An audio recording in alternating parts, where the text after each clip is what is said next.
Fala aí, galera do Preveste, tudo bem? Sejam bem-vindos mais uma vez. Espero que todos estejam bem, de saúde, a família também. Espero que todos também estejam tranquilos de cabeça, né? Para a gente poder começar o capítulo 17 hoje. Estados Unidos e Bacia do Pacífico. Vamos à luta? Olha só, eu quero começar falando da formação territorial estadunidense, uma vez que esse mapa aqui, que é o mapa que vocês estão acostumados a ver, na verdade, ele não é o mapa original, ele não corresponde ao território original dos Estados Unidos. Na verdade, esse país ele se formou a partir do território das 13 colônias britânicas na América, um território relativamente estreito e alongado que acompanha aqui a costa leste dos Estados Unidos e que vai de Massachusetts até o sul da Geórgia, esbarrando aqui na Flórida, que até então não pertencia aos Estados Unidos. Esse território ele também vai ser imprensado aqui pelos montes Apalaches. Então percebam que o território das 13 colônias britânicas na América, ainda não havia esse conceito de Estados Unidos da América, é um território relativamente pequeno em comparação ao território estadunidense hoje. Tá? Na verdade, depois do processo de independência, a independência é declarada em 4 de julho de 1776, a independência das 13 colônias britânicas, começa um processo de expansão territorial, que vai dar origem exatamente a esse território que nós estamos vendo aqui. Ok? Essa expansão territorial, pessoal, ela vai ter como base ideológica o Destino Manifesto, que é justamente a ideia de que o povo estadunidense, o povo norte-americano, tá, é o escolhido de Deus para ocupar esse território e fazer essa expansão. Okay? Ou seja, é destino desse povo a fazer isso, né? Ou seja, essa expansão territorial, essa conquista do Oeste é o destino, é um desígnio divino, tá certo? É o destino indicado por Deus para o povo estadunidense. Tá? Então, isso vai ajudar a mover os colonos para o oeste, justamente nessa vertente, né, mais religiosa. E do outro lado, a gente vai ter também a doutrina Monroe, tá? Que é do início do século XIX, mais especificamente década de 1820, que vai ter lá como slogan a conhecida frase América para os americanos, que é um recado claro aí para os europeus, né, depois Revolução Americana, após Declaração de Independência, de que agora a América é dos americanos e que os europeus podem desistir das colônias, tá certo? Então essa aqui vai ser, na verdade, o suporte ideológico para que aconteça a expansão. É óbvio que, além disso, há o interesse econômico, há o interesse de conquistar a terra para produzir, há a corrida pelo ouro, tá? É claro que também há todo esse interesse pessoal e todo esse interesse de prosperar do ponto de vista econômico. Porém, há um suporte ideológico bastante poderoso aqui também, que vai, sem dúvida nenhuma, mover, que vai estimular esse movimento migratório. Tudo bem? Bom, deixa eu falar aqui rapidamente dessas anexações.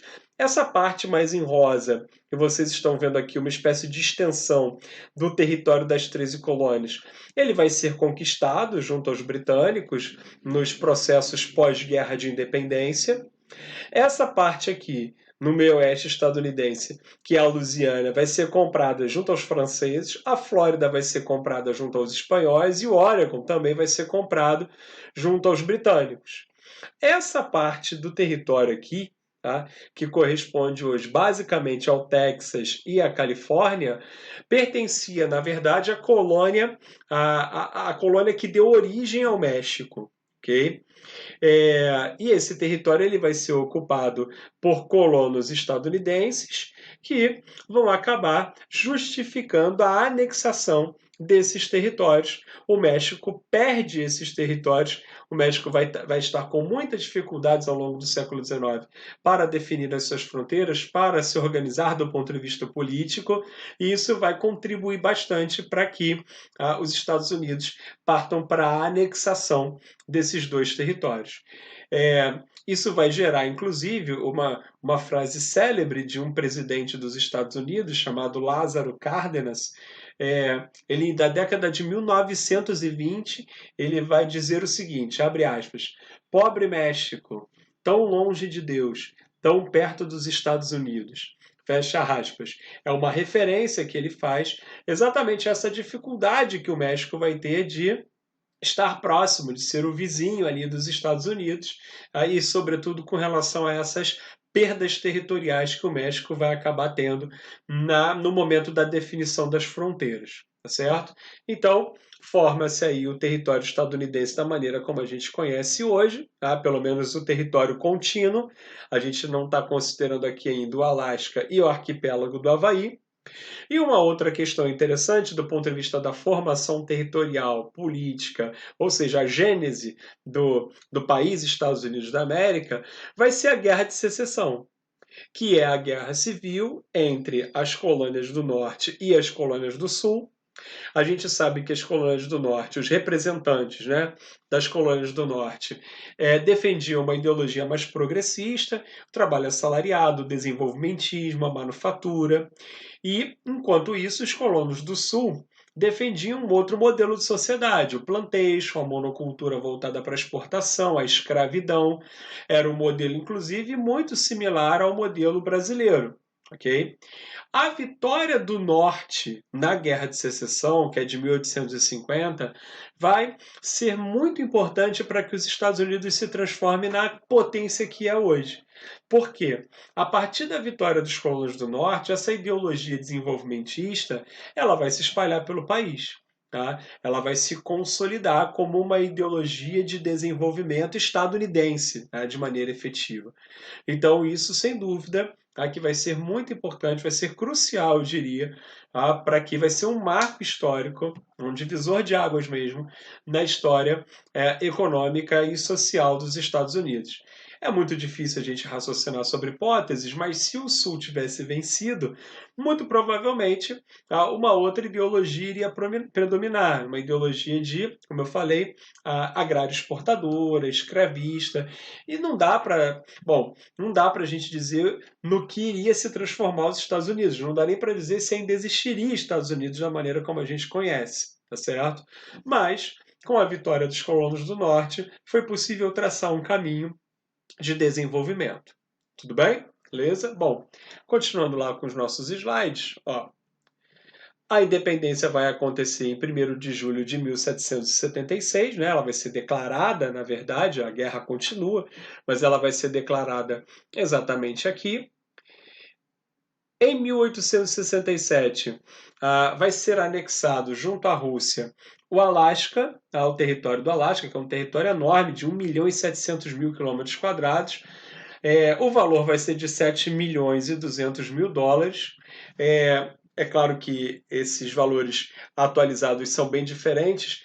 Eu fiz essa atualização recentemente, deu algo em torno de 160 milhões de dólares, tá? Em valores atuais, o que obviamente é muito pouco. Se faz muita crítica à Rússia com relação a essa questão do Alasca, né? Os russos venderam Alasca para os Estados Unidos, fizeram uma bobagem de graça e tal. Bom, só que, como acontece com frequência, depois que se passa muito tempo, você já sabe o que aconteceu e tal, é fácil criticar a atitude dos caras, né? A Rússia vende o Alasca para os Estados Unidos. Primeiro que você está na segunda metade do século XIX e os Estados Unidos ainda são um país emergente ainda. Os Estados Unidos não é um inimigo para a Rússia ainda. Porque a gente lança muito o olhar da Guerra Fria, né? Então a gente dá a impressão de que Estados Unidos e Rússia sempre foram grandes inimigos. Não. Né? A Rússia já era um império consolidado na Europa, a essa altura, no século XIX, enquanto que na Europa e na Ásia, né? E os Estados Unidos era um país emergente, um país em formação ainda. Então, o grande rival, na verdade, aí eram os britânicos, o grande rival dos russos. Tá? E eles tinham muito medo de que o Alasca caísse na mão dos britânicos, exatamente porque era muito distante das grandes cidades, Moscou, São Petersburgo. Tá? Era muito difícil de ter acesso, era muito difícil de controlar. Tá? E eles não tinham ainda o petróleo ainda não era a principal fonte de energia, tá? Era difícil, inclusive, encontrar técnicas para a prospecção. Não dava para você antecipar em 1867 que você teria uma guerra fria na segunda metade do século XX e que o Alasca se transformaria em algo tão importante do ponto de vista geopolítico. Então, são vários fatores aí, né, que ameniza a escolha que os russos fizeram, tá certo? É como eu disse, olhando hoje, é muito fácil chegar lá, apontar o dedo, criticar, os russos fizeram bobagem. Mas será que na posição dos russos no século XIX, né, a gente não teria feito a mesma coisa? Ou mesmo um historiador, ou alguém um grande estrategista, que hoje critica tanto a postura dos caras? Bom, não sei. Vou dar uma paradinha aqui para a gente poder continuar.